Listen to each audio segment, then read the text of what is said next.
March. Yeah, it's May sometime, if I recall. They are super close. It is May 10th through 12th, so less than a month away. I definitely won't be able to make that, unfortunately. Yeah, me neither. But yeah, what am I thinking? Yeah, that would end on my birthday then. Derp. That is so weird. What are you doing, Cider? Can they hear us? They can. Yeah, they can hear us. Sorry,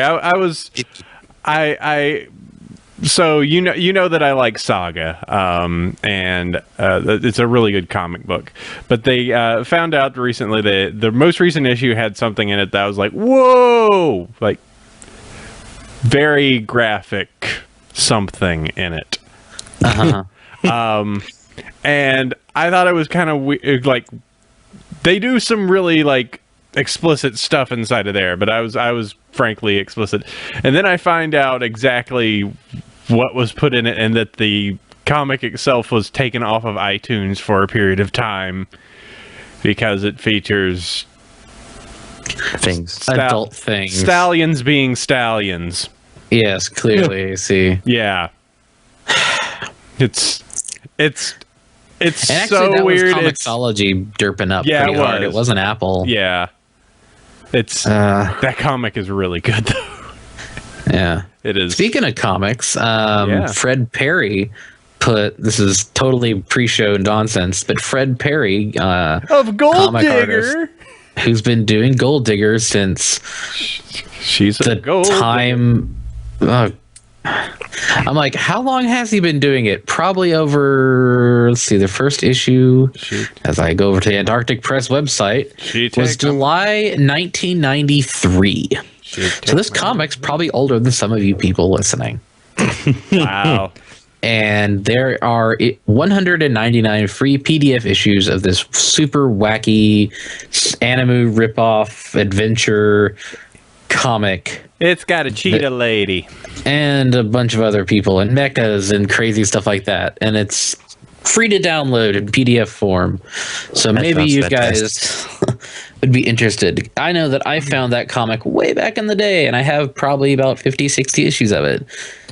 But now I have all of them in PDF form. Yay! I really should get into comics more. I mean, my experience in that is solely limited to Calvin and Hobbes, and I probably have like 10 books of those, but that's all I've ever gone for comics. That doesn't even really count. Oh, Sandy, one quick thing for something I'm doing now. People who are asking if we can put the duck in the stream, just look at the video. I have the link right there. Quack quack. We've now made it super easy to reach the duck. Yes.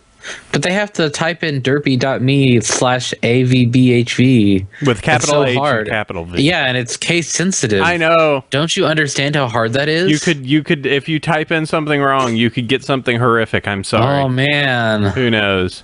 That sounds terrible. You're risking life and limb on the internet. I'm afraid for my life. Yep. Your internet limbs are in danger. So I'm actually going to put that as a cool thing because I don't know how long it's still going to be going, but Gold Digger is a very long running series that I quite enjoy. I actually have like a super early issue that has the little ticket in it, like the first issue contest where it's like send it in and you could win Gold Digger forever. It's like, this is from 1993, so are they really going to give you forever? And I wonder if the person who won that contest is still getting issues today. Stop it! Jeez, I don't even like comics anymore. They're like 45, and they're like, these dang cheetah lady comics keep showing up. I don't want I want it in. I get all these. She runs fast. I get it.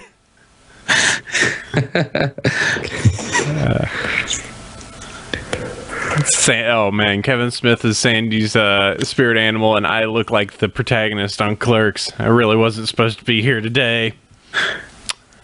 Nope. Actually, I'm supposed to be here every day. All day, every day, AC. Don't you understand that we need to be producing more content? 2 hours a week is simply not enough. Then let's hire more. Then let's hire more people and make them do other stuff. Then we'd have to have our own network, and that's hard. As I was saying, as I was saying, Sandy, a while back, Bronyville Radio, BVR, the Beaver. Yeah. See, I even thought of like a really cute OC they could go with it. She's kind of like a sandy brown or like a reddish kind of brown, but she's got she could buck tooth in the front. It'd be so mega cute. Oh God, man. Tetra's in the stream. We're gonna get the logo right now. Yep. And her name's Beverly. Of course. Yeah. I'm still trying to imagine a beaver pony, and it's not working in my head. Well, it's not like a beaver pony. It's just a pony with like buck teeth. Yeah. Well, just kind of just brown and the Beaver. BVR.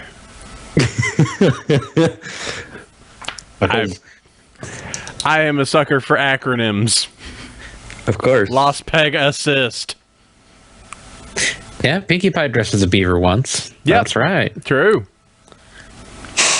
Though, to be honest, our spirit animals still very much are Lyra and Bon Bon. If we had to, as much as Derpy Hooves News has Derpy, Equestria Daily has Trixie, we are Lyra and Bon Bon. Yep. With me making all sorts of silly voices, and I guess you like hands. Yes. And humans, apparently. Yeah. Humans are pretty cool. Yeah, they're all right. I don't get it. I'm just gonna do another silly voice. You didn't put those in your bag. Never heard of her. There. Let's see. And where? Oh God! Beaver attacks and kills man in Belarius. Oh. That sounds beautiful. Maybe. The only thing that would make it better if it was a Canadian man. Nah, Canadian man would put them. Would take care of them real quick. Yeah, man, those Canadians. Yeah, what's up with them? I don't even know. Florida man does whatever Florida man can. Ugh. Fights the gator, doesn't win. Florida man. All right, so I believe we should probably get started. It's 12:15. We are operating on Brony Standard Time, apparently. Well, if you remember, Brony Standard, I've actually come to the conclusion that Equestria actually is kind of like India, where they're 30 minutes off. Oh, right. Okay, that makes sense. So it makes sense that there's some, we actually are consistently early. Yes, based on that. So, one final question before we get started, AC. What the heck happened to last week's episode? Why is it 18 minutes long? April Fools? No. The reason it's 18 minutes long is that because the show is so visual, because we have so much going on, and in some cases it's very distracted, we decided simply to cut the news and up to the point that Amy plays her song. So that's the reason that it's 18 minutes, but I'm putting I'm having a friend, Mr. D-Loop, cut up the 12 hours of video, and we're going to post all those on YouTube. Okay, that makes more sense, because I was like, we had good talk with Peter and yeah. Those are totally going to get posted. It's just that is going to come out in a little bit. I am actually uploading the 2 gig file to our friend to just slice it into hour segments instead of just trying to be like, here's a 12 gig. Or no, here's a 12-hour file, YouTube, and people just go, I can only digest like an hour of this at a time. So, that makes sense. And, it was only 2 gigs for the entire 12 hours, which it's of course not very high res, but man, whatever. Yeah, I was gonna say I have a lot of videos on my computer, and they're all like 400 megabytes for 20 minutes. Yeah. I think that was simply for space and what we could render because we were playing games, managing servers and everything on my basic Comcast connection. So you do what you can, sacrifice what you need to. I'd rather it be visible than choppy on the stream. So, and people are still like, "Where's the tabletop with Mike?" I talked to M during the show. Tabletop's out there. He can send it back to me, so that will show up. As silly as that was. Yes. Okay. It was recorded on January 19th or so, as well as a panel that we did with Mike and Dusty. Oh man, relevant. Oh man, panels. Oh, and I do need to check with you and Pixel. Roger wants to do another tabletop sometime soon. So sweet. Yeah, so we need to schedule that. He's already got everything planned. We just need to figure out when our schedules are the best. Okie dokie. Yep. All right, well, let's get this party started because I have a whole bunch of nothing important to do today. Okay. Oh, and Starry is not here today. She actually went out to placate her mom. And so that is being done at this time down in San Jose. I do have one more thing, and this might affect plans for next week, so I'll just give an FYI. My brother's partner yesterday went into intensive care in Denver. Unconscious at this time as far as I'm aware. Just was sick in the morning. By the evening something had happened. There was hemorrhaging, unconscious, needs to be put in the surgery. They don't know how well he is at this point. I might have to make a trip to Denver soon, so that might make next week interesting. So oh man, we'll see how that goes. Let me shut off my phone so it does not make tweety noises. Good point. Yeah, there we go. Vibros. So I know you guys would all love to hear Pac-Man going off in the middle of the stream, but yeah, it would be a Sandy cast. Those are always terrifying, aren't they? just put Mike on, just so that way you have a foil that's completely crazy. I mean, in all likelihood, if something did happen, it would only be a day or two. I would probably be out in Denver, so I very well could be back relatively soon. It's like, if I'm gonna have to do a solo show, possibly, I'm gonna check our guest list for next week. Okay, Brony's for good. Okay. Oh no, I spoiled. Oh man. Oh man, I spoiled about upcoming guests, AC. Oh no. All right, you've turned my world upside down. What? All right, well. Spoiling upcoming shows. Truly, I am the loosest of cannons. Truly. Yep. So let's rev this up. Should we? I'm having a lot of fun with this slider. I know you are. Why not? It's like you're in the negative zone. Hold on. Oh my god. Oh man, if I give it a little tilt, now I'm edgy. Oh boy. This show is so edgy. All right.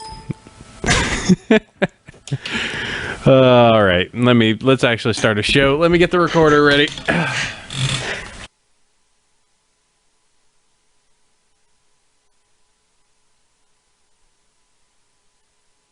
You spin my head right round.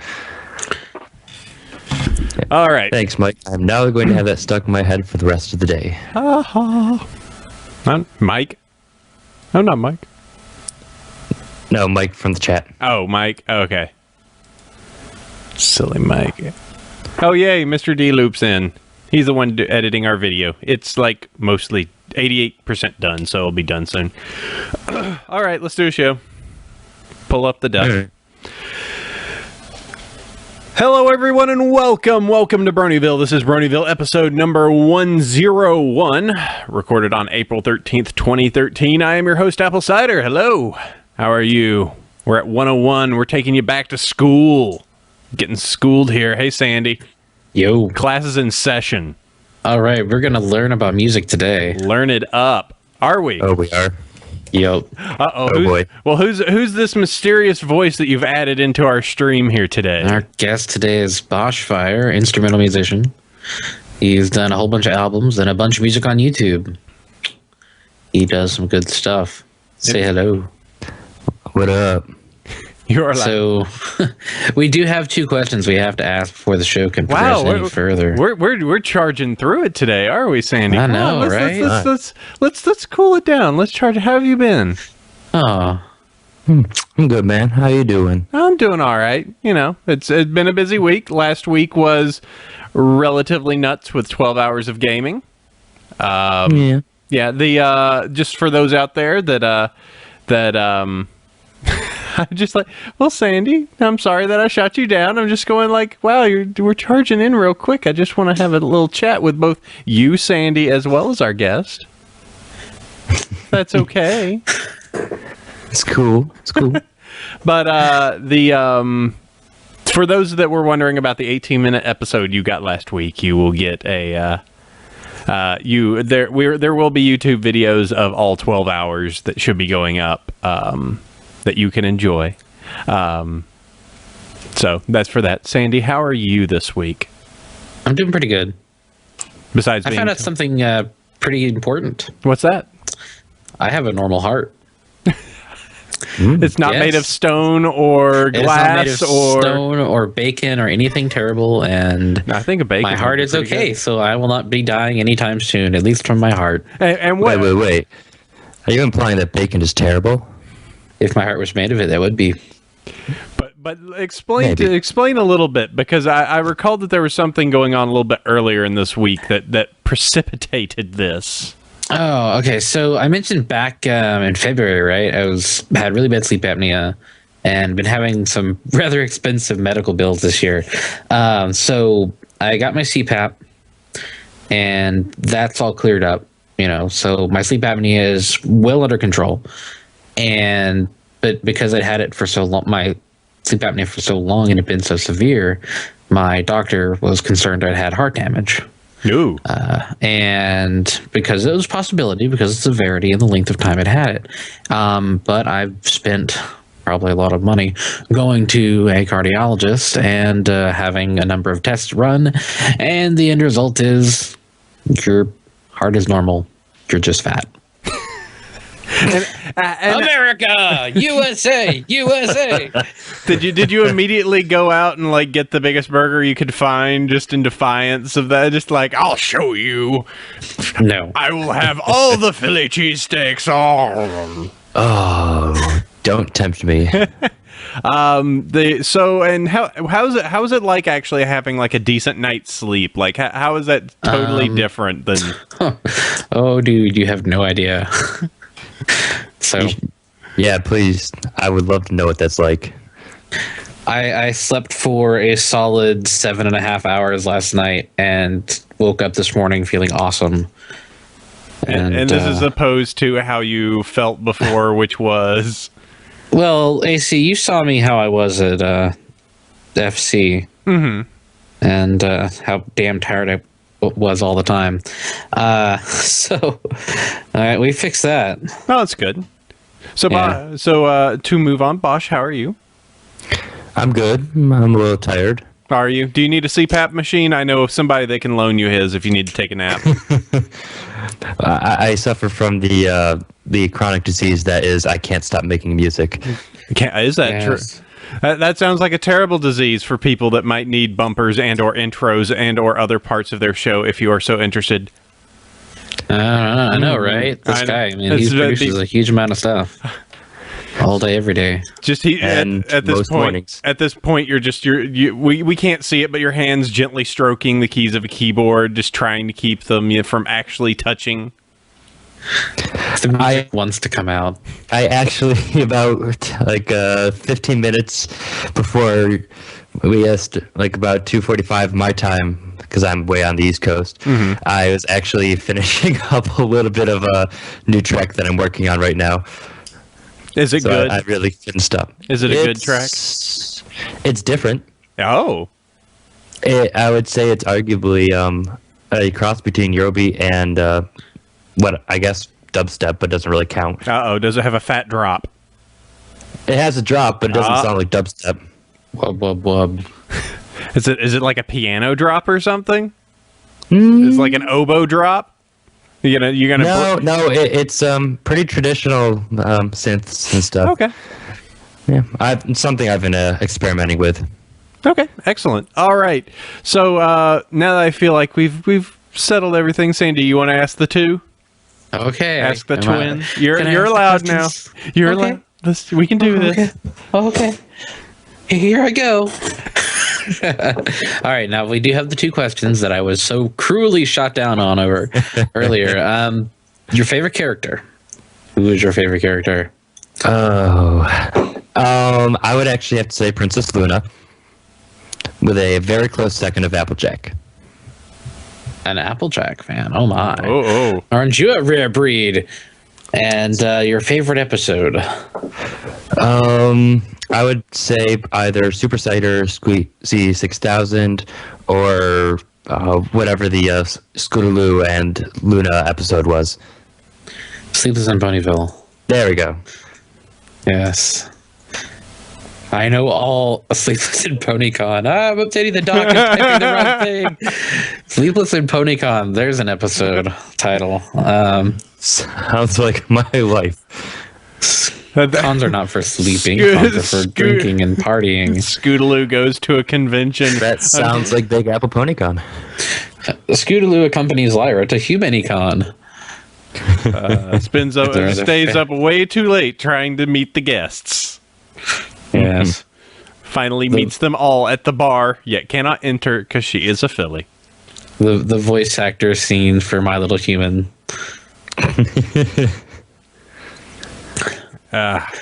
Good kitty. All right, excellent. Glad to have you on, Bosch, and we will be talking about how you create all the instrumentals and you make all of your delicious music. I got I had a little taste myself a little earlier. For any of the out there that are listening to this, if you want to follow along, we have news and all sorts of stuff. One cool thing, emails. You can all catch that if you go over to our website at bronyvillepodcast.com or bronyshow.com. Also, if you're watching the video, look right over there. There's a link to the doc. You don't even have to ask for it in the stream anymore. Just type that into your browser. How easy is that? All right, well, let's go ahead and move this on. Sandy, who's our lovely sponsor? Our sponsors, We Love Fine. These guys have been selling pony shirts for like the past 2 years at this point. It is crazy. And of course, they've added a whole bunch of other new stuff like Gravity Falls. You can actually purchase Dipper's hat, which is fantastic.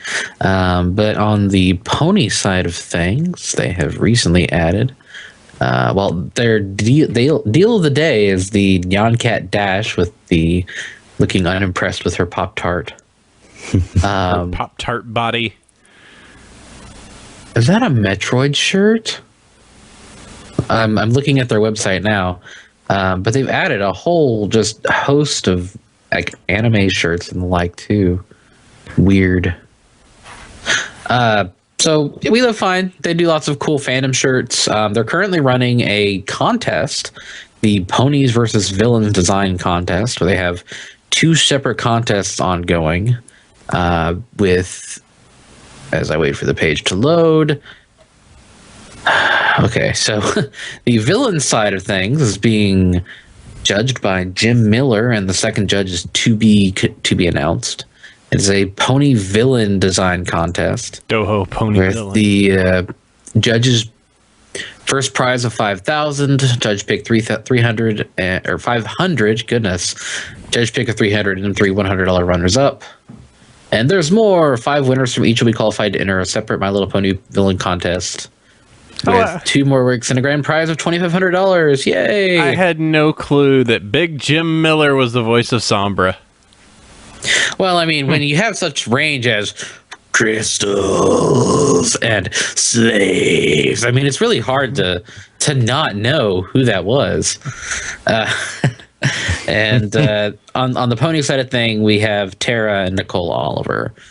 doing judging there. So yeah, there's going to be yet another round of pony design contests, because those always seem to attract a large number of interested parties. There are 13 submitted so far, it looks like.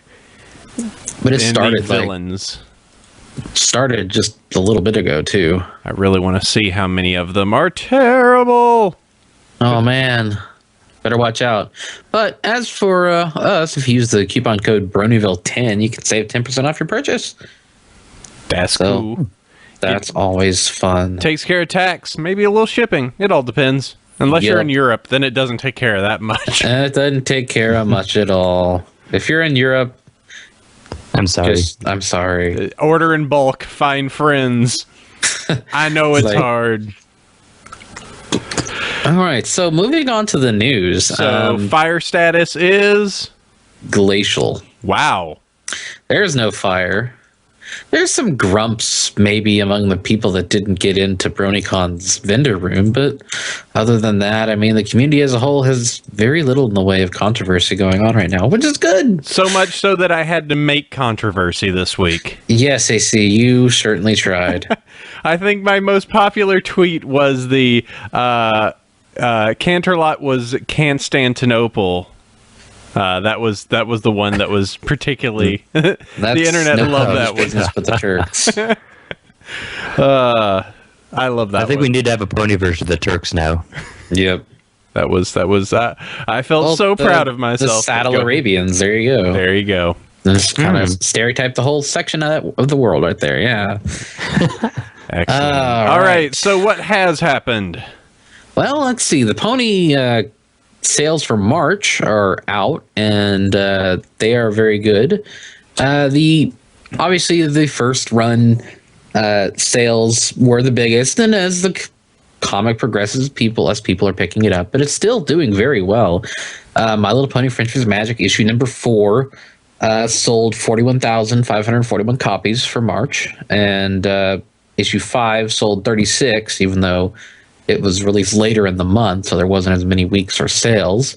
Ponies continues to beat out things like Daredevil and Ultimate Spider-Man and Deadpool Illustrated and Batman Incorporated, and is only just barely behind things like Wolverine and the X-Men and The Flash by less than 1,000.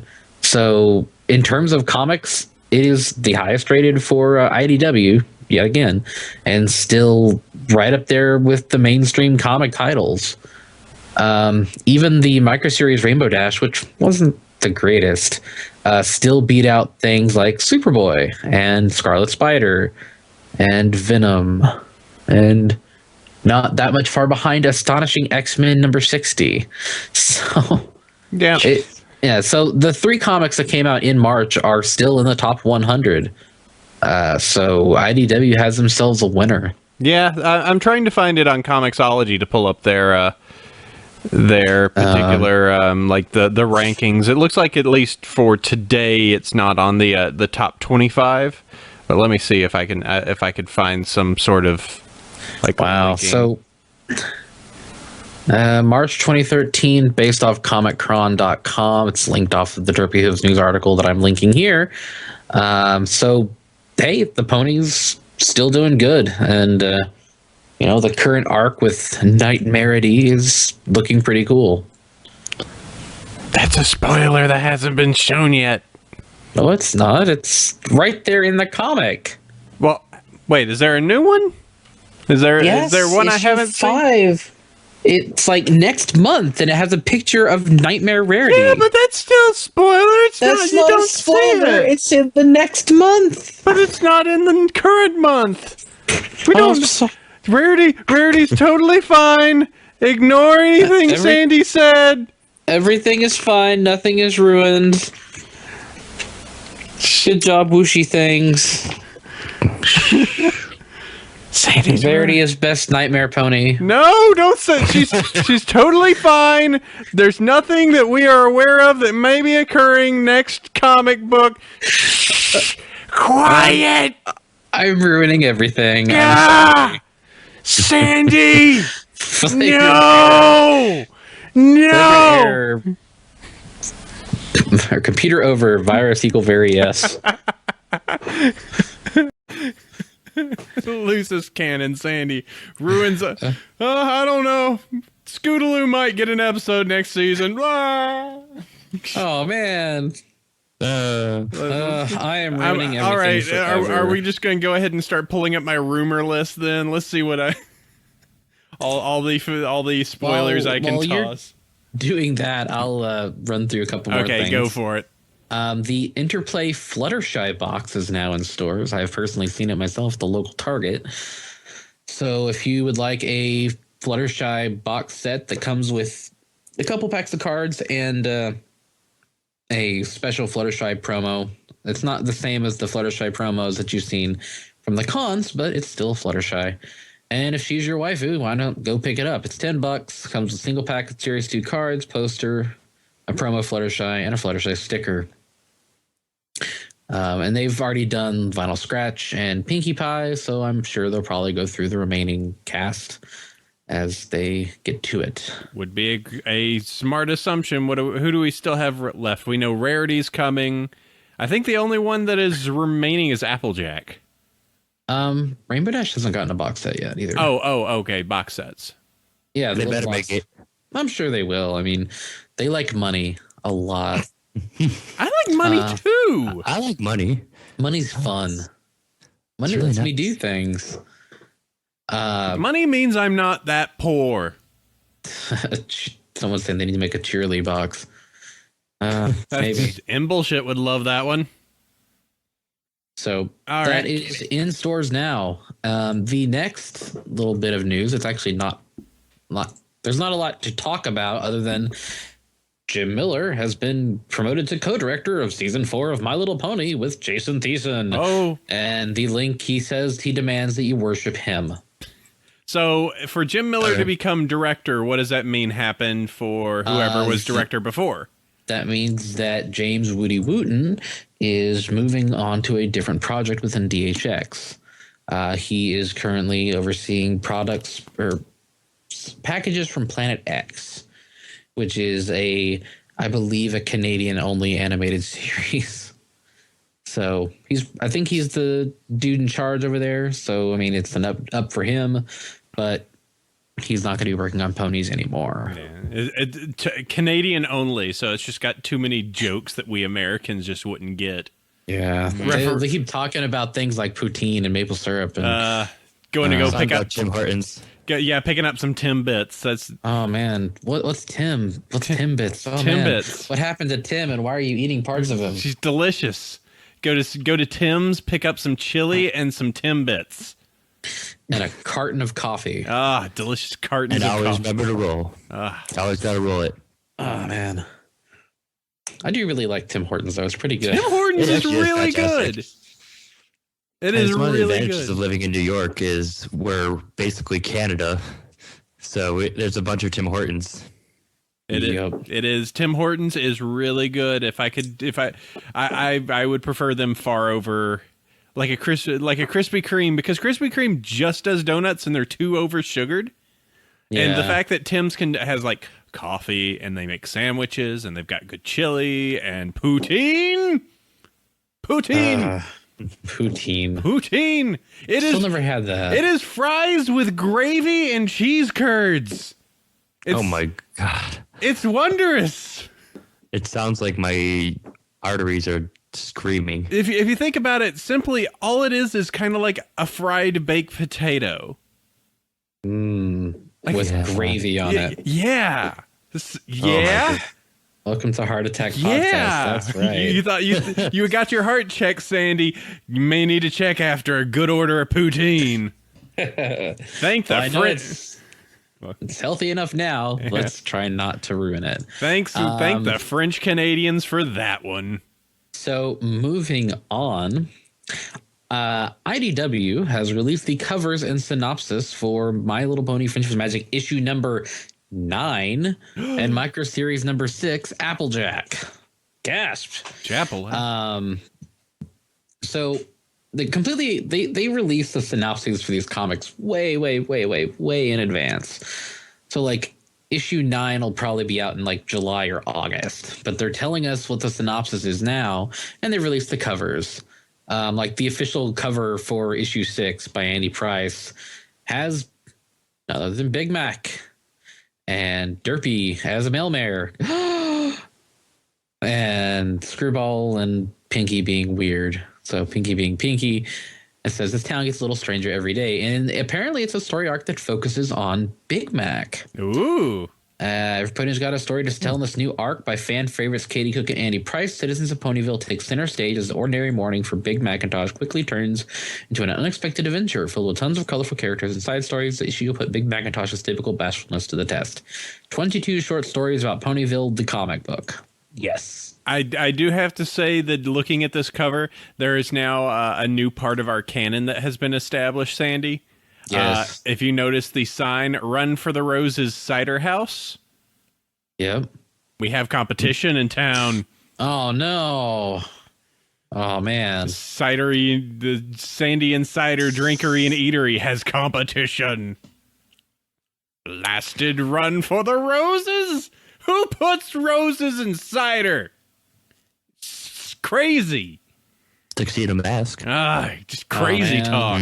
Yeah, but Tuxedo Mask throws like roses into people's chests too, so we'll avoid that.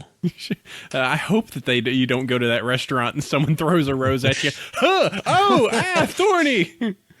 And the Apple family stuff is Applejack and Sasquatch. Sasquatch. Yes, it's an Apple family comic. Huzzah. Ooh. And the cover that they show on the round table here is a Sibsy cover because she gets to do one for like all of them. Of course. It's cute. It has Max Smile on. And then Yup. Apple Bloom just has full face. Yeah, she has it's kind of the weird the full eyes are just the solid color. She's turning into a pear sprite. And they have and they have to stay happy to keep her from fully transforming. That's just what I'm going with. Just smile and walk away. We got to stay happy. And even as a young colt, Big Mac has to wear the collar. Yep. Of course. He must work. He is a workhorse. That is all he does. Absolutely. All right. So that looks good. I'm very interested in what that number 6 issue is going to be like. That should be fun. And who knows how the Applejack cover the mini will go.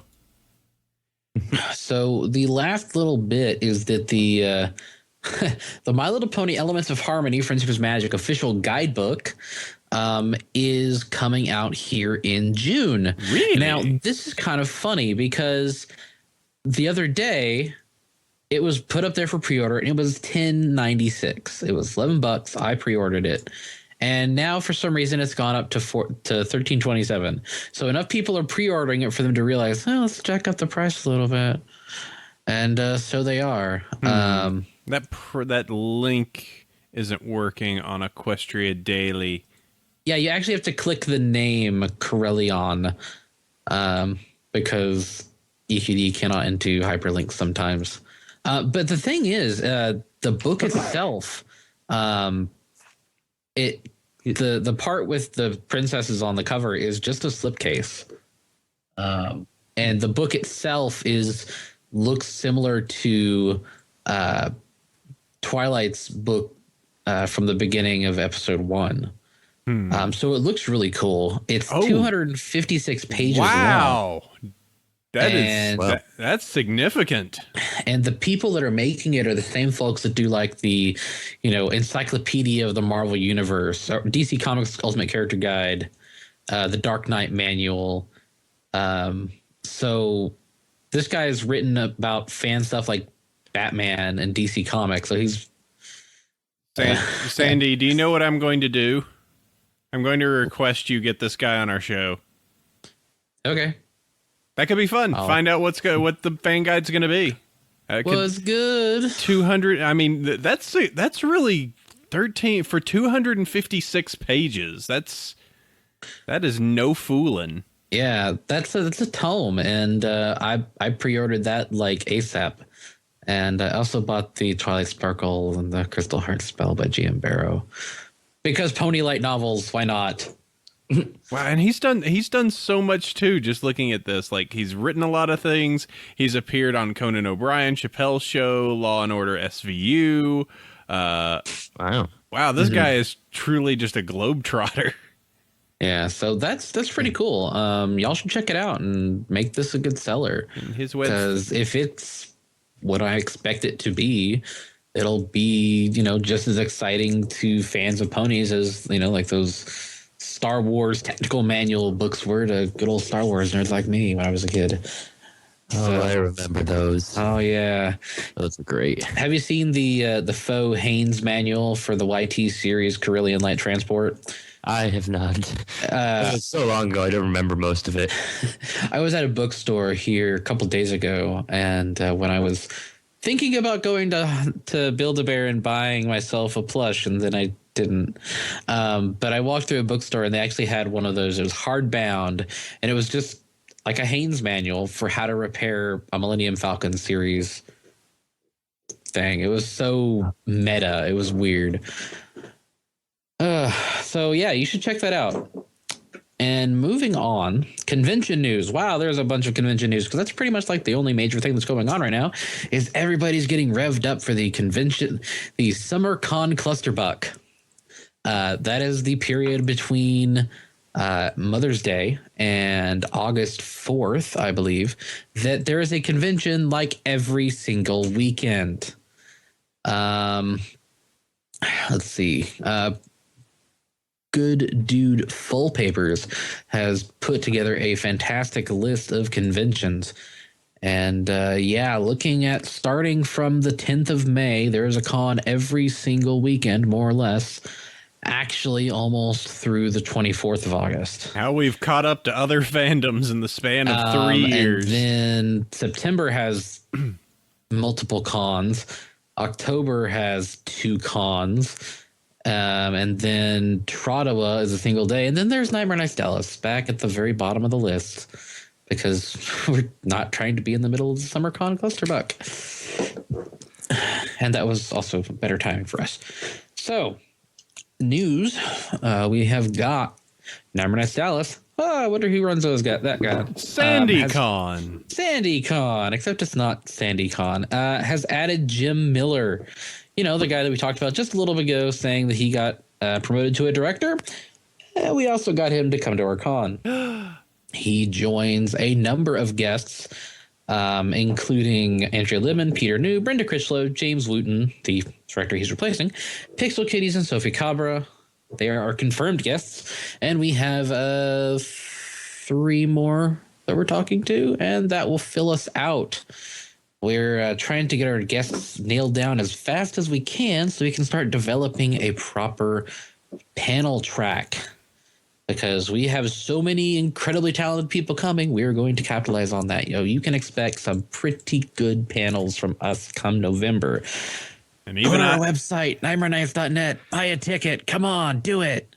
Even I've been hassling Sandy about make good panels. Oh, dude, we know what we're doing. I know. I just as someone who's done panel work for conventions before, that's almost like one of my the lingering frustrations with the Brony conventions is just the fact of just like you have all these people who are skilled at like, hey, we have a whole bunch of storyboarders. Why don't we have a how to storyboard or how to animate or contribute? Like it would be great. Yeah.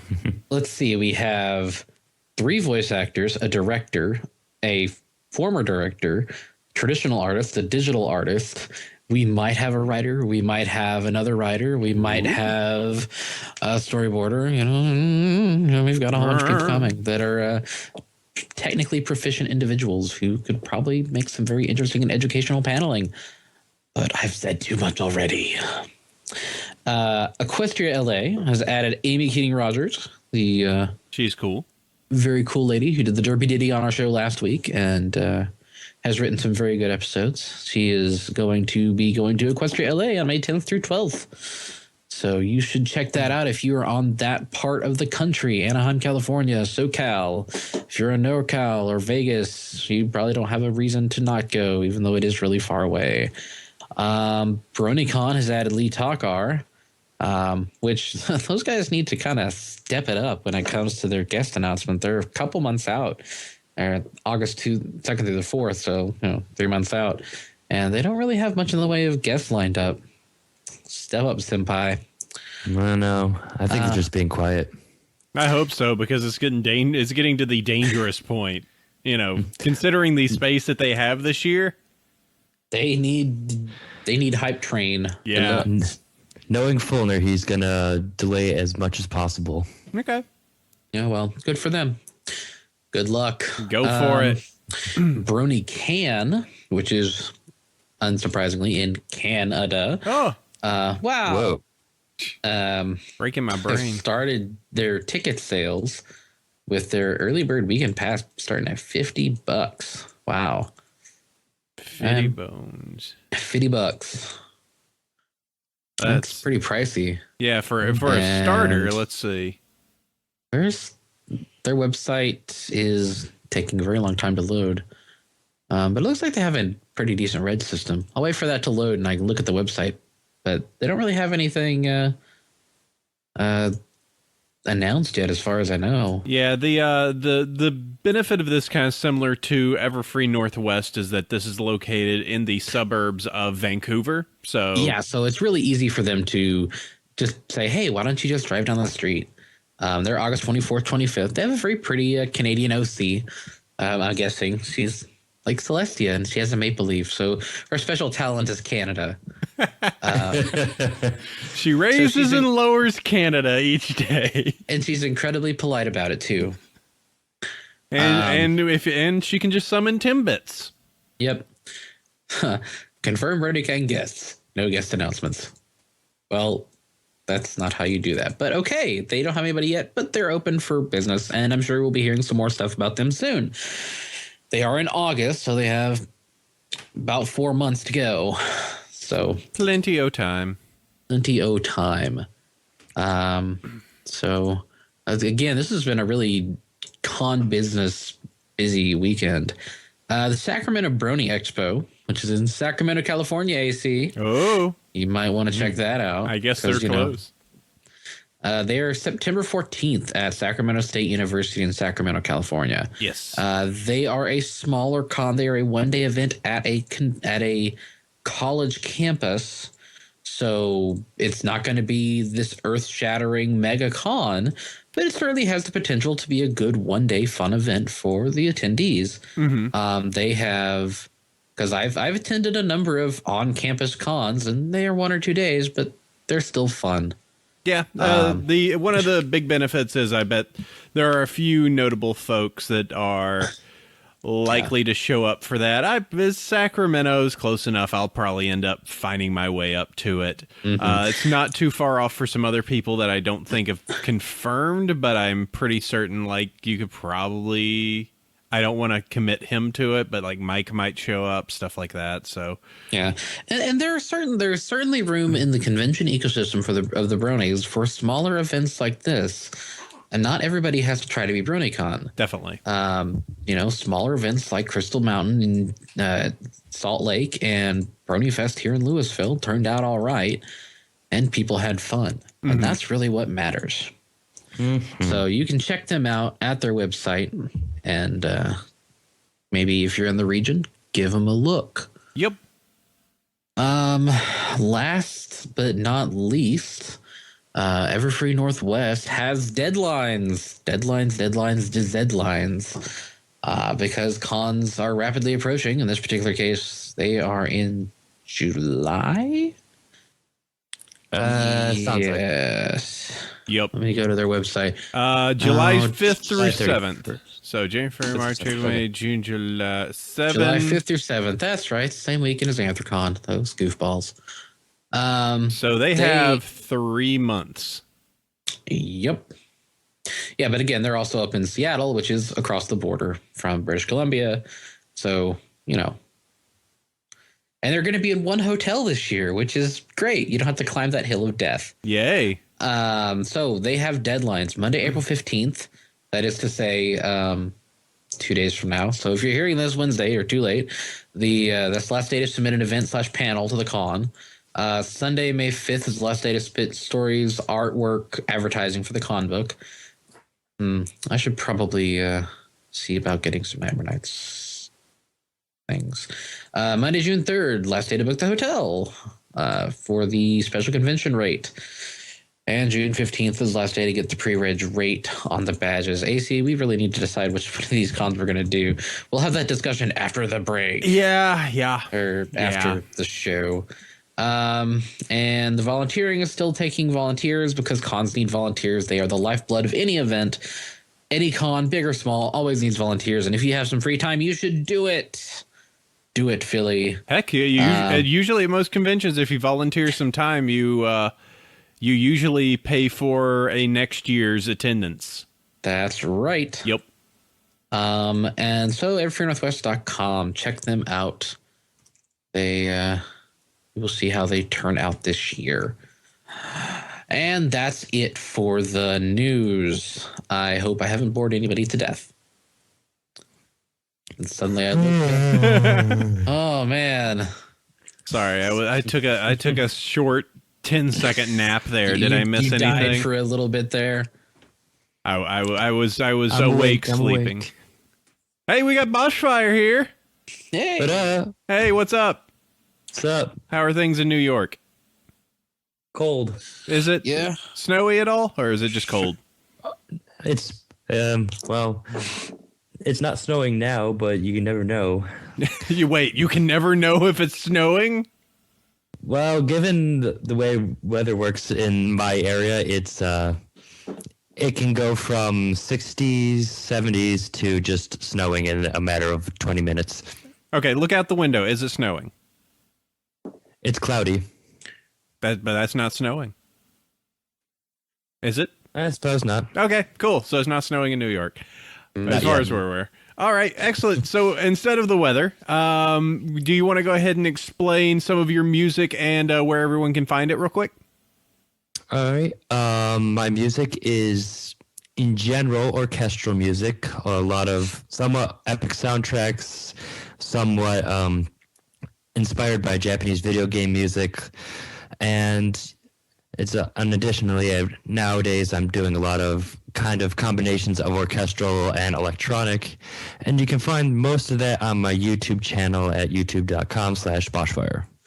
Yep, I have included those links in the doc. Yep, YouTube and Bandcamp listed here. So, go ahead. Some of them albums. Yeah. So, were you doing any orchestral stuff before you started doing any of the pony things, or was this just where you wanted I want to do something in this community. I need to do something. I'm doing music type folks. In a sense, I have started with music as a major in college about 4 years ago, and at first, I wasn't exactly sure what I was planning to do, but then my brother told me, hey, you can make video game music. And I thought, wow, that's the best idea ever.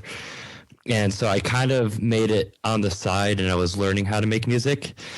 And then once I discovered the fandom, there was a lot of things that happened, and I was kind of finding a venue of inspiration for my music. And my first projects were born from Yoruba Brony's Luna, and then I made an entire album dedicated to her.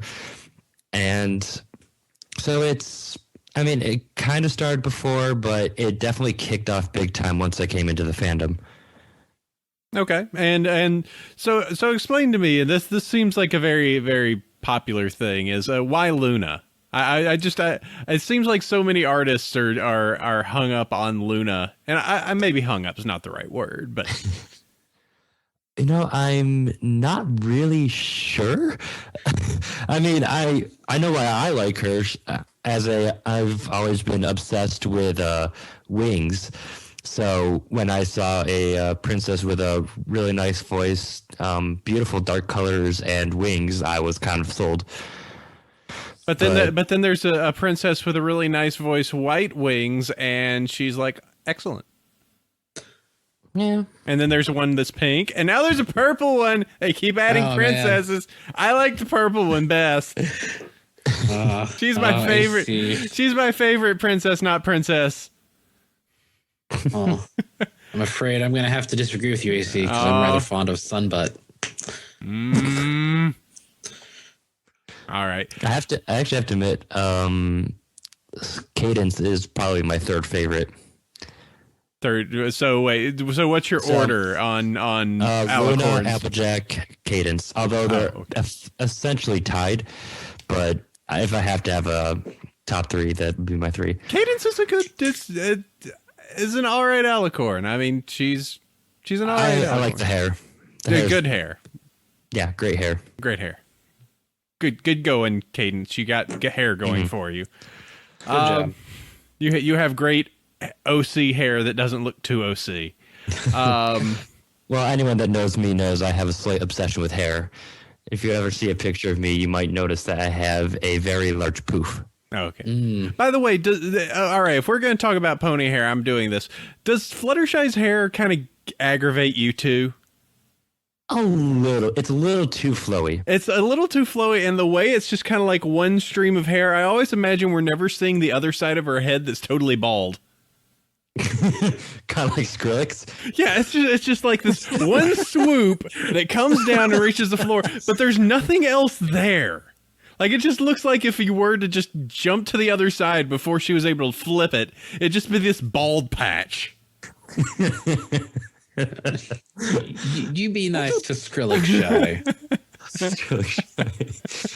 That's always been something that got me about Fluttershy's hair. Is it just seemed like it was just one dimensional, and just the moment the camera flipped, she's just like, flip it back over. That actually sounds really. That could almost work in her character. Like, imagine, and then you could do something really weird where they do that and they take it and they just give her a mohawk one day, and it's just this massive spike. Just because there's one big pink spike coming out of your head. It's like 15 feet tall. It's like, And that should become the next princess. Princess Hair Spike. She likes to play Strider on the Genesis. That's how she is. She's whipping people with her hair. That is an amazing game. I've taken this so off topic. Yeah. Music. You make music. And apparently. Yes, and I was just going to say that you've done a huge long series of the epic final bosses of Equestria, and it's like this huge long Japanese, I would say JRPG inspired final boss music for tons and tons and crap! I keep clicking the wrong thing, and I'm just kind of curious as to where you basically draw from that. Is it just like, all right, this sounds like something related to the character and orchestrate all the things. In a sense, yeah, that's basically it. But it's kind of, I take my interpretation of characters, and I generally try to avoid the stereotypes of the characters. So like with Applejack, I decided to completely forego the whole country bumpkin thing and go for more of her inner personality traits, which are more of her just being strong-willed and very athletic and all that. So I aimed for more of a power sound, and with the whole Apple family, I even did this thing where it was all very similar beats with the percussion. So that was kind of my thing there. So it takes different random traits of characters that I find, and I basically take that idea and hear it in music. Okay, and I see you've done some Super Smash Ponies and some Toho. How do you pronounce that? Toho. Okay, I can't word. I'm sorry. I'm from Texas. They're still teaching words out there to those people, the indigenous tribes of Texas. They're still getting the textbooks out too. It's okay. When I first heard, I thought it was Tauhou. Them darn Tohos. Yeah, it's like the make fun of Toho way of it. But as we were saying before the show, and because we're totally gonna just reference that out of the blue, you kind of compared the musical participation within, say, ponies within with the Tuga community, and have you been involved in that, and how do you think it really compares? I wish I was more involved with it. I came into it a bit. Well, I say a bit later. It was probably after maybe like half a year of being involved with ponies. It was actually a little bit after season 2 started, and that was when I became good friends with Yerby Brony, and he's a big addict to Toho, and he did a lot of music, Toho Eurobeat stuff before he started doing Super Pony Beat. Mm-hmm. And so I discovered that and discovered, wow, this game's actually really fun. I'm also bashing my head against the wall trying to beat this game because it's horribly difficult, but it was a lot of fun, and I just kind of decided, hey, I like remixing things every once in a while, and decided, well, let's try this, and that's kind of how it happened. Mm-hmm. So you've got the Luna CD that you have now. You've got some other stuff that you said that you're working on coming up. I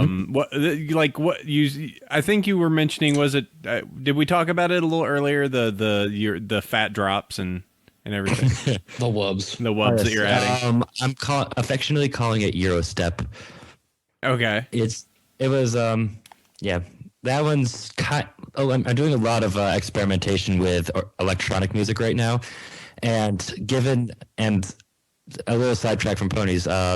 April is the mecca of anime time, where there's all the new series that are being released right now. So I have to admit, I've got about 15 new anime that I'm watching throughout the week. Oh man. Mm-hmm. I'm not gonna lie. There's not a day that I don't watch a new episode of anime. So, but I was watching a show, heard this little riff in one of the songs, and thought, wow, that sounds really cool. Let's see what I can work with. And then I was up at about 1 o'clock in the morning, and then I said, hey, let's actually make this a song. And then it's about 4 o'clock in the morning, and I realized, oh, I just finished an instrumental. So yeah, that was a thing. There's one thing we've discovered is weekends are really great until you become a musician, and then you discover that you'll never sleep again. Just out of necessity, or simply out of just no time? It's mostly because, I mean, for me, most of my inspiration comes at about 12:30, which technically I'm supposed to be asleep by then, but I'm not. And so whenever it's really late in the evening, early in the morning, I just kind of start making music, and then I discover it's 4 o'clock in the morning, and oh crap, I have to wake up in 3 hours. Yeah. So, yeah. Well, sleep. You can sleep when you're dead, you know. Yeah, exactly. Yeah, it's all the necessities. And so this is another fantastic tangent away from the actual musical. So what's good this season? You know, obviously there's Japonies, the delightful Japanese. I have to admit, I'm gonna wait for it to come out somewhere, but I would love to go and download the Japanese release of Ponies, because I have to admit the theme song, as iconic as the American version is, the Japanese intro is kind of fantastic. Oh, the Japanese intro is straight up anime. Oh, it is, and I love it. It's like, all right, here's the protagonist. All right, here's each character in sequence. Then they're doing things. Yeah. Random cuteness. Hey, look, it's Pinkie Pie. Look, they're using powers. Rainbow power. And how many Japanese people are going to be sad that it doesn't keep the magical girl stuff going on? And episode 3, people are going to be very confused. Yeah, I love this magical girl show. Why aren't they transforming and fighting things more? Yeah. Well, the show's been out there. The Japanese bronies, because they exist, they've had Japanese fan subs for a very long time. Yeah. So, it's not like they haven't watched it. Yeah, and Japan has a surprising addiction for slice of life, I find. Mm-hmm. I mean, I think it's about half and half for me between genres of action and slice of life that I'm watching right now. So, like, just random people doing things randomly and having fun with it it's pretty normal in Japan. So I think that might be why they ported it over to Japan. Yeah, it's slice of life and adventure with a little bit of magical stuff. So, yeah, Trixie. We'll see if Trixie is popular in Japan. I can imagine she would be. Oh man, so Sundar. Oh man, I want her to be my waifu, but she doesn't like you or anything, Baka. Oh, all right. Let's see. Does anybody in the audience have questions? We're going to say, ask Bosch anything, and then we'll see what happens. Oh dear. Anything is very broad. Oh, I know, right? I love you. 21 now, New York. I love you, Mr. D-Loop. Oh, I'm fabulous. Thanks, Jewel Score. That's great. I'm gonna tweet that. Well, thank you, 1994 internet. I missed you so. Hello, 14F Cali. Hello, AOL chat room. Oh, chef. Single. Sorry. Wait. No, ASL's fine. You're good. All right. I'll tell you what. You want to go ahead and push forward there, Sandy, or let's see. What's okay? Here we go. We got some questions. Oh, here we go. An actual one. Style of music one from James Cork. Oh, what is the process? Oh, this is actually an interesting one. How do I start this? I do a style which, if you want to go with technical terms, is called through composing, which is basically I go section by section, and I will come up with sometimes I come up with a basic melody, sometimes I don't, but I will fill out the entire section until I'm really happy with it. And then once I get from that section ends, if I didn't write a melody, then I'll just literally just throw notes in there, which is, and some of the more recent stuff, I did put a song out yesterday actually, called Wings of Strength, which is for a MLP RPG game that I'm working with. And there's a violin solo that's in there, and quite literally I just kind of threw notes into the program and tried to make it work. But so I do that, and then so it's one section at a time, and then once I finish that, I move on. And then if it's one of my game songs, then I find a point where I can transition back to the beginning and make it loop round and round and round and round. And that's basically kind of how I write. All right, so there you go. Just filtering them all together. Gotcha. Oh, rolling things away. People are wondering, did you have any? Well, yes. Did you have any musical education? You're a music major. Yep, I took 2 years as a general education music major with a concentration in piano, and I took composing lessons. I took 2 years or 4 semesters of classical vocal training, so I'm a trained opera singer. I've been playing piano since I was 3 years old. I've been playing percussion since 4th grade, and I've been singing since high school. Wow, that's pretty cool. Yeah, so I do have a fair amount of experience, although it never really taught me much. Most of what I do is self-learned. Oh, well, yeah. Favorite musical key? Ooh. It depends on what I'm going for. I am a huge fan of F sharp minor, B flat minor, E flat major, and D minor. Okie dokie. Let's see if there's. So you're a pro. What do a saxophone and a lawsuit have in common? Oh boy, that's a good question. I have They're both very smooth. They don't have anything in common. It's a trick question. That's it. Oh, they're both happy when the case is closed. Yeah. Insert the Price is Right Game Over theme here. And Wait. I think I might actually have the perfect sound for this. Oh boy, Let's here we see. go. This is great. This is also my texting ringtone. If I can grab it. There we go. Oh, that's right. I'm on vibrate. Good job, Nick. Let's fix that again. Yay! Boop. Well, that works too. There you go. Yep. Just do that. You've game overed. Sorry. There we go. Then you died again. That is actually my texting ringtone. All right, that works. All right, you want to go ahead and move us forward there, Sandy? We've got a fake episode review. Yes, episode discussion, Flight to Columbia. Rainbow Dash is given a secret mission by Celestia herself. Find out where Luna has been kidnapped to. Joined by a former night guard named Booksmart, they journey to the dangerous and insular Pegasus enclave of Columbia to seek the princess. Part 1 of 3. Not even possibly related to any game.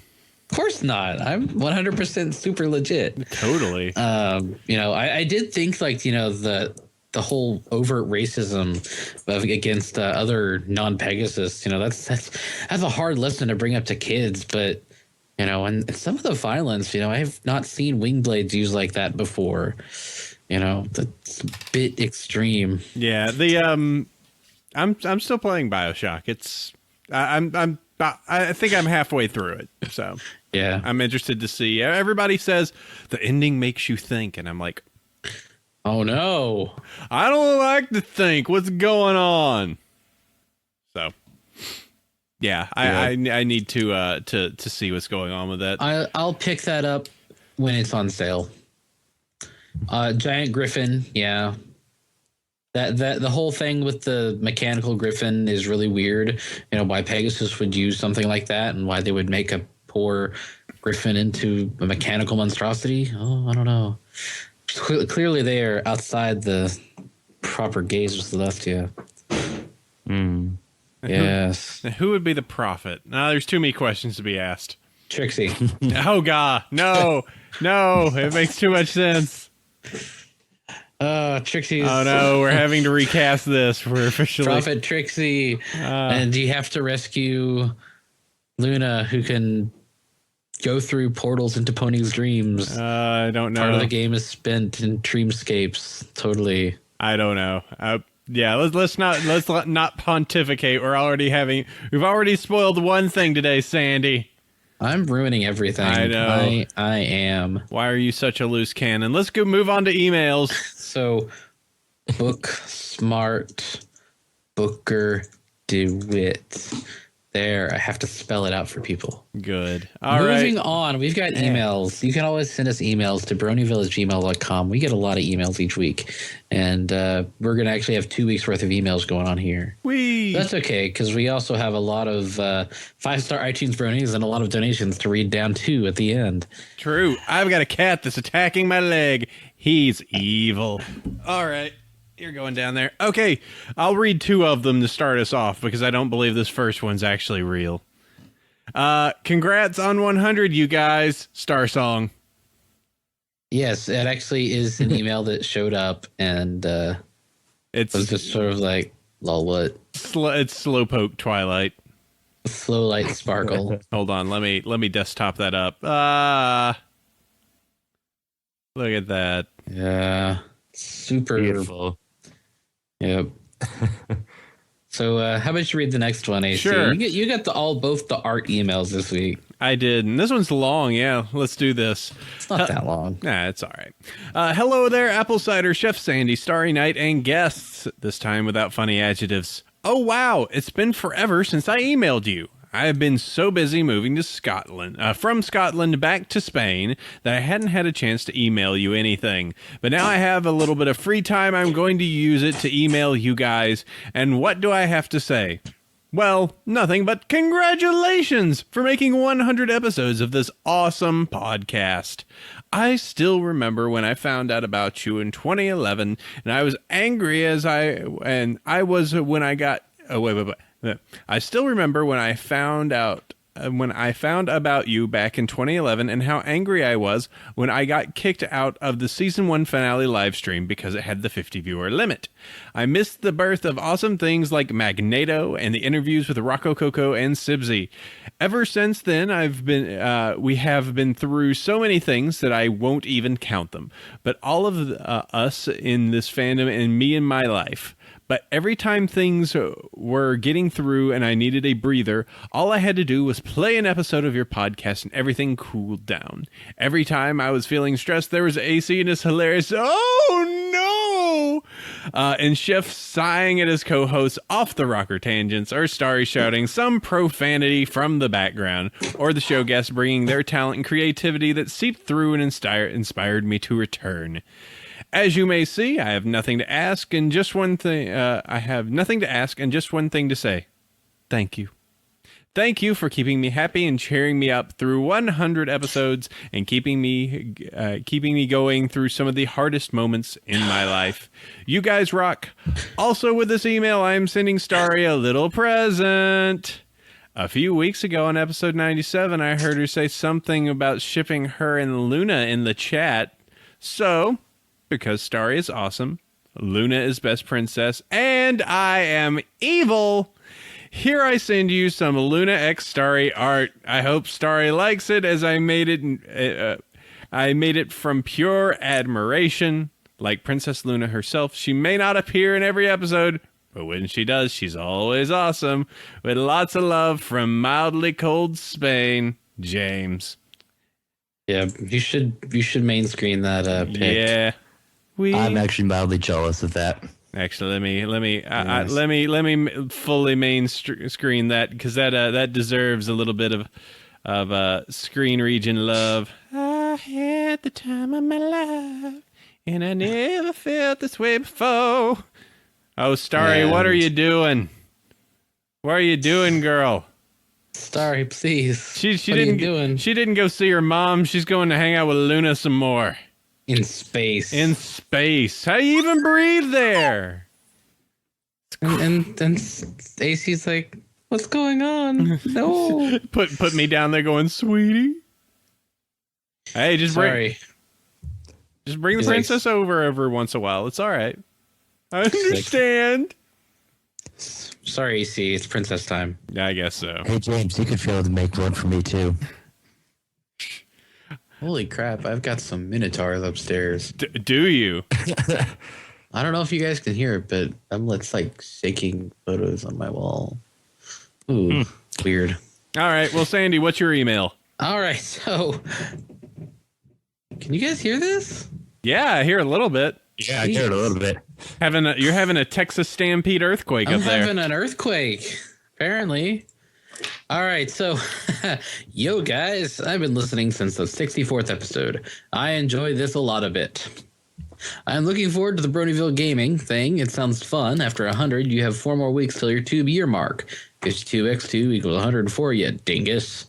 I'm worried I'll be unable to play, though. I'm 16 and get grounded for my grades, and I don't want to miss out. It'll probably be great anyway. My first question is, I tried your Steam account and nothing came up. Mind saying them again? Apple cider time. And mine should be Sandy. I've got to find the link. I think you're just Chef Sandy. Yeah, I think it's just Chef Sandy. Yeah, mine because Apple Cider's already taken. It is ID/Apple Cider Time. So That's how you can reach that. If you want, yes, continue on, Sam. We'll just add that into the thing. Second, if Buck is slang for something else, then what is Apple Buck season? Probably an old joke, but whatever. No, bucking bronco. It is not slang when used for kicking, and they're kicking trees. Well, it depends on the fan. Technically speaking, that's not actually bucking, but buckaroo.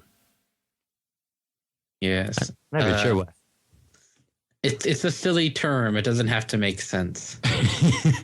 I'm a horse person. What can I say? Yep. Pinkie Pie is best pone. Best episode is Baby Cakes. Best song is Morning in Ponyville. P.S. I was listening to 98 when I sent this. Lol. I am excited for gaming with you guys. With you Gruis. Gruis. Is there going to be Skype Steam chat? I'd like to talk with who I'm going to play with. Hopefully see you there. Lee. Hopefully you maybe made it into last week's live stream. We didn't do emails last week, so it was sent before that. So hopefully you got to join in and have some fun. Yeah, hope so. We had a good time. It only broke for maybe an hour and a half, which is about average for us. Yep. Yeah. All right. Let's go ahead and move this forward. Bosch, if you want to go ahead and grab the next email, I'll even highlight it for you. There we go. You're so nice. Hello. Welcome to... Oh, not my show. Well, anyways, my dearest Sandy. Bosch, hold on one second. What? You're really close to your mic. I'm getting a lot of I'm getting a lot of this. Well, anyways, dear Sandy, Mr. Apple Cider, and Miss Starry, I am pleased to report that I am able to pick up your podcast again and to wish you luck today on your 100th episode extravaganza. Also, I do have a question this fine morning, and I understand if you have recently tackled it. However, I have been absent-minded recently and can't pay attention to words, so here is my question. Are any of the Bronyville cast or crew going to be attending Equestria LA Con this upcoming May? Your loving, adoring, faithful, understanding, you get the point, Craig Scratch. P.S. Fluttershy is best pony. Keep calm and flutter on is best episode. Sandy is best fire status pony. Apple Cider is best silly pony. And Starry is best background voice. We'll see ya. EQLA. Nope. You're not going? Okay, I'm not going to be able to make it either just because of finances, so... Yeah, it's math and money. It's a month out, and I really can't just justify... Yeah, it's unfortunately too much right now for me. It's going to be hard enough choosing one of the like bigger cons to go to, which at this point is choosing between like BronyCon and Everfree Northwest. And then to attend. Yeah, and then to attend, and then I'm pretty much certain I have to do Nightmare Nights Dallas because someone will be upset. Well, unless you don't want to help me out being master of ceremonies or anything like that. I guess I could do it. Oh, you might have to be in front of crowds and talk a lot. Oh, man. People would have to look at me and pay attention to me. How terrible. I'm sure we'll find something for you to do, AC. I would hope so. Come see me in Texas. But I gotta go to Texas. Yes, you do. That's the dangerous part. If Pixel Kitties can come to Texas safely, you can come to Texas. Okay. Oh no, I don't want to be official SandyCon janitor. Just the only way I will do it is if I get one of those grabby claws. I have to get you a grabby claw. That'd be. I like those little little grabby claws. Okay. I want to hold a microphone with a grabby claw. Yes. So you can stay clear of the Texas germs. Yes.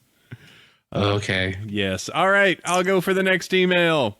Dear Bronyville crew, congrats on reaching the milestone of 100 episodes. I rarely have the chance to catch any of your live events, so I doubt I'll be part of any of the celebrations, but I just wanted to send a little note to say thanks for your dedication to make the show the success it is. Some of your community guests occasionally get a bit unruly, and AC should really not ever be left unsupervised. Nope. But the crabby old codger in me, codger, is that right? Codger. All right. In me very much appreciates the fact that you guys always make a professional effort to keep the language and content family friendly and positive, even with the bad news to discuss. Kudos, too, for giving a voice to fans for older MLP generations with guests like Tech and Raichu. Always nice to see current fans pausing to recognize the wacky twists and turns of the history to give the awesomeness of MLP FIM. 100 episodes, 2 solid years of gabbing about Pony. Wow. Hard to buy you a round of drinks over email, so I guess a donation will suffice. I'll raise my glass to another 100. All the best, Sergeant Dave. So, hey, that's the thing. You guys come to Nightmare Nest Dallas, you can buy AC and I a drink at some point. Yeah. I'll take 1, 2, 3, 8, 9. I'll take 15. We'll see. All right. We'll see what the upper limit becomes. Yep. All right, last email for the week. Dear Apple Cider, Chef Sandy, and whatever wonderful guest may be in attendance today. At the time of this writing, I am the host for what was once a prominent Magic the Gathering podcast, but lately I've been getting some unfavorable reviews. I took over for a podcasting pony that had done it for 100 episodes before abruptly hanging up his earphones. I took over the show because I was the only one willing to do so, and because there was so much about the show that I liked, including the various special segments and special episodes. Since then, I've feverishly worked to try and keep the website going, supplying with fresh content every week with a brand new cast of writers after the old ones left with the host. It's the podcast that I fear for the most.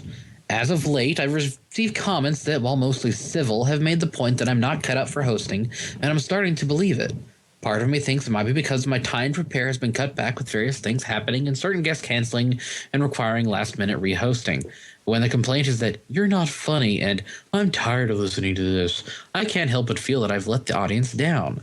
It doesn't help that I sometimes have problems speaking, and a lot of the show requires discussion that I can't pre-write for. As you find culture experienced host, I was hoping to be able to get some advice as well as a buck up. With our season finale coming, some kind words would be much appreciated. Celestia bless you. Quill Heart. P.S. Rainbow Dash's best main 6, but Celestia reigns supreme. Do you have a co-host? That's a really big thing because doing a one-man show is hard. Yes, it is. Yeah. If you do not have a co-host for it, find somebody that can be a foil because, as you can see, Sandy is my straight man, haha, and I am the silly McSilly face that just says a whole bunch of things, and you know, yeah. I mean, and there's a whole chat room here. Any of you guys like to talk and know Magic the Gathering? You know, it looks like we have somebody that could use some help with a co-host. So you know that could be a good way to do it. Yeah. As for the it's always hard when you like have a show and then there's a huge turnover. It's like the Man Show when the main two people left and it just went, I don't know. You're not the people who were here before. I don't want to. No, you're not Adam Carolla. You're not Jimmy Kimmel. You know, it's like I can't deal with this. So yeah, and it's one of those things that, especially in this case, you're doing a Magic the Gathering podcast, and there's so much to talk about when it comes to that game, the intricacies and the various card combos and the huge number of series of cards they keep putting out. I can't even keep up with that. It really, you have what is probably a pre-existing listener base that just basically had the head cut off and replaced. And for a lot of people, change is hard. Change sucks. Like AC said, it probably will help you to get a co-host to keep things going with you, because I don't think AC or I would be doing this show solo. If there was any way you could get one of the previous hosts to like show up maybe every once in a while, that would cool them down a little bit. Because that, I mean, even if it's not a permanent thing, you know, just familiarity. People are used to, like me and Sandy, our repertoire, the weird way we work. It's evident the fact that if one of us is gone, the show feels weird. Yes. Yeah. Because I'm very straightforward and you're very silly. Right. So, By you our know, powers combined, we make a good show, but solo, we don't do quite so well. Solo with you, it's usually a very direct and very straightforward show. With me running the helm, I end up singing, you know, oh baby, you got what I need. That was so fun. But yeah. And we do need another Starry episode. We've been harassing her on that. Mm-hmm. And as for Total Biscuit, that guy's been doing podcasting longer than AC and I have. So, you know, it is one of those things that it takes practice and experience. You know, neither AC nor I became podcasting pros, and I say that with quotation fingers, overnight. We've both been at this for at least 5 years. So it's not like, you know, we just sprung forth fully formed. So what you need to do, you know, take our advice, find a co-host, try to get some older people back on the show. and maybe consider rebranding the show because you're not the same show anymore. You have the same formats, but maybe you might want to relaunch it under a different name. Who knows? The One Up podcast did that plenty of times. Also, I just want to say that where is it? Lightning Hoof says contact them and they would be interested. So yeah, there's a few people in the chat that if you want to look at the video for this episode, they've a few people that say, yeah, it sounds good. I'd be interested. So, yeah, well, TV did Blue Please back in the day, and that was a pretty heavily edited show.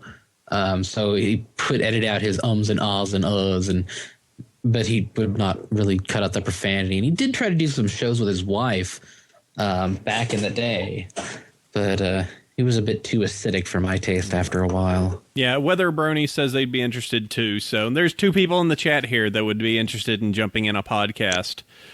So you would have a fully formed Magic the Pony Gathering podcast. I await for the discussion of the best pony deck. Magic the hurting. I tapped blue for a Fluttershy. Yay! What? And then everyone... What if Fluttershy be green? A green? I don't know, Magic. Yeah, Fluttershy should be green, but she would have some blue elements because of the control. She could use Stare. That's true. Don't know, Magic. I have no clue. We're going to go some really weird places. And AC's like, no, don't. Is this the Yu-Gi-Ohs? I could definitely see like a double color of green and blue. Yeah. Well, I mean, they did try that Shards of Equestria thing for a while, and they only got caught. Yeah, they only got caught and killed because they tried to print them. I still have all the PDFs for that though, because fuck the police.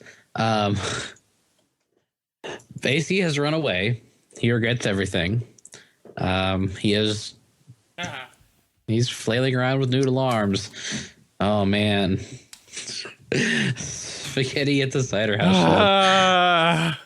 Well, now that we've gone completely off the rails, so yeah, we'll try to get you in contact with these folks, Quill, because we may help you resurrect that show into something else that you can enjoy making. And yeah, people on the internet say mean things sometimes. Sometimes you don't have to pay attention to it. Yeah. Wacky waving apple cider pony, yes. Don't know. What's the magics? I don't know. All right. Well, let's go ahead and move forward. We're gotta close out the show coming soon. So let's do this with our 5-star iTunes Baronis. And Sandy, we were dangerously close to a really big number yesterday. So yeah, we were at 799 when I looked at it earlier today. Ooh, if we had one more, we'd be at 800. I told you guys if we had one. I'm going to ignore it. And if by the end of the episode it hits 800, I will be nice and say that for our 100th episode, you guys got to stay 800. I can ignore it. Yep. Please. All right. Oh, man. Well, let me go ahead and read these and we'll see if anything changes. Gonna make Cider cry.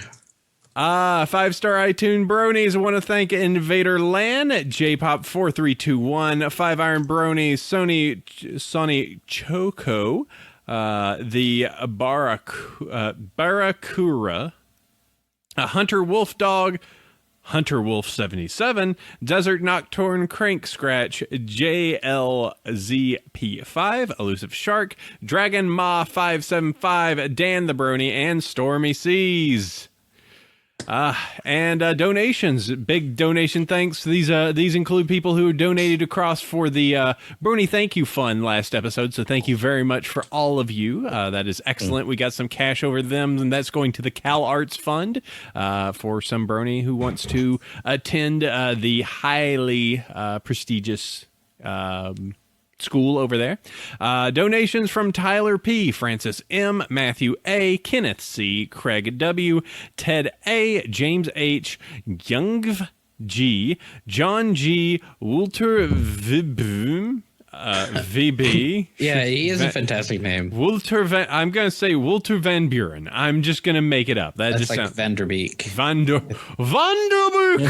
James Vanderbeek. Yeah. Yes. Christopher W., Bailey P., Jeremy S., David L., Louis V., and Emil L. Yes. And thank you all. You rock. Woohoo. Yep. And that, again, before we started, and this is actually a bit of disclosure, before we started the stream, remember a long time ago, we'd collected some money, we did some contests, and we were going to do a DHX breakfast fund, and we're trying to cater that. But instead, we ended up giving how much, AC? So $500. Right. So for Sibsy to buy everybody breakfast. True. That is. I did mean to state that.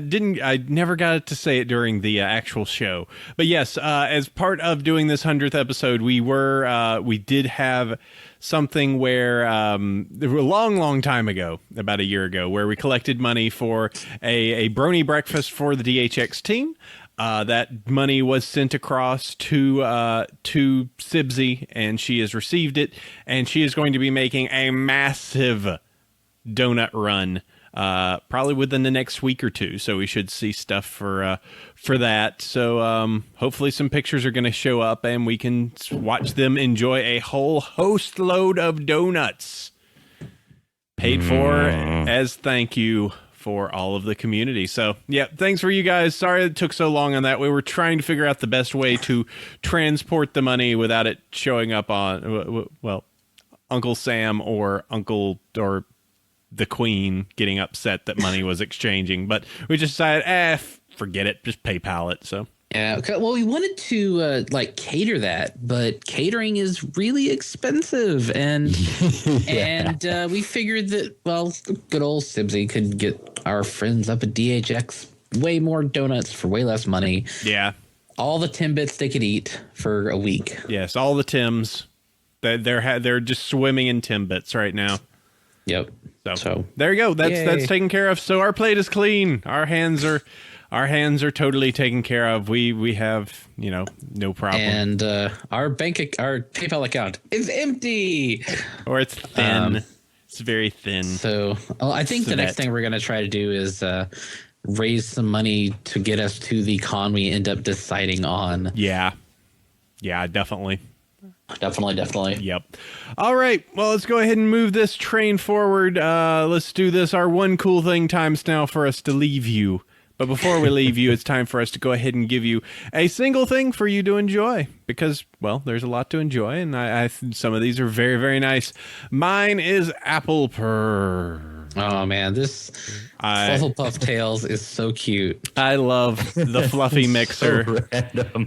And I actually, the stuff recently, the hands one was really good, but this one came out recently, and it is Fluffy Pink Pony going around and all of a sudden chases down Applejack for a slice of apple pie, and just the bizarre hijinks in this bizarre world where Fluffy Pony exists and her and Chrysalis are in a relationship, I guess, or something. And they're friends. They're really good friends. And there was a follow-up. It's like what Flufflepuff did with the bit of tail she bit from Fluttershy. Oh, I need to go see that. Oh, jeez. It's cute. The whole Flufflepuff thing is incredibly cute. I love the fact that they actually made something of made something of like the terrible stuff that 4chan made. Yes, it's a fluffy pony thing that's non-horrifying. So good on them. My one cool thing isn't pony in the least. There is this guy by the name of Fred Perry. He has been doing comics approximately forever on the scale of the internet. He has been doing Gold Digger since July 1993. And in celebration of hitting issue 200, and then this series has been going since 93 and been drawn by him and colored and all this other by him, I think, since then. He has finally gotten to 200 issues. It is crazy. And he has put up, with Antarctic Press, Yeah, the story and art is by Fred Perry. So all of that is him. He probably has other colorists, but all the art and all the story. He has put issues 1 to 199 for free download on Antarctic Press's website. This comic was one of the first American anime style comics I'd ever seen. I found random issues of it way back when I went to Acon 14 back in the early 2000s. And it's a big nostalgic thing for me. And it's a pretty good comic. I mean, yeah, it's American dude going after Japanese anime tropes.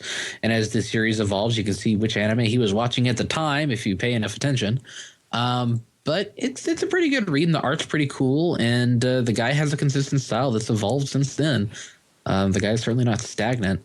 So check that out and download yourself some free comics. I mean, it's free. What could go wrong? Yep. All right. Excellent. Bosch, what you got here? Well, mine is also not pony in the least, but it was something I discovered last night, and it's a very Japanese animation thing where they like to take famous anime or Toho characters and make them do really ridiculously cute things. And so yeah, when I showed it to Yerby Brony last night, it was described as weapon grade level adorableness. I'm watching it now. What's going on? Is this a thing? It's a very Japanese thing. Neko Marisa. I'm Oh my.